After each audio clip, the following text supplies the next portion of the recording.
नमस्कार, मैं आपकी शिल्पा जम्मू कसोली से। आज आपके सामने बहुत ही अमेजिंग रिजल्ट लेके आई हूँ। आइए हम जानते हैं मल्टीपल प्रॉब्लम्स किस तरह से ठीक हुई हैं हमारे बेनिफिट के यूज़ करने। आइए हम जानते हैं मैम से। जी मैम। नमस्कार, मेरा नाम बीना शर्मा है। मैं त्रिकुटा नगर जम्मू से बोल रही हूँ। मुझे 16 साल से शुगर थी और थायराइड था। मेरी टांगों में प्रॉब्लम थी, मैं चल नहीं सकती थी। और मेरे गले में बलगम थी।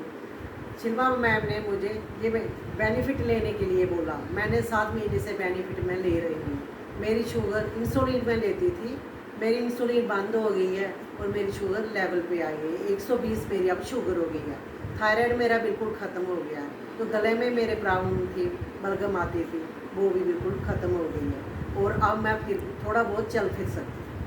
मैं कहती हूँ बीमारियों से छुटकारा पाने के लिए ये बेनिफिट ज़रूर लेनी चाहिए और बेनिफिट लो और बीमारियों से छुटकारा पाओ। Thank you ma'am. तो देखा हमने कि मैम को किस तरह से मल्टीपल प्रॉब्लम्स जो है बेनिफिट के यूज़ करने से ठीक हुई है। आप सब भी बेनिफिट का यूज़ कीजिए और बीमारियों से राहत पाइए। Thank you.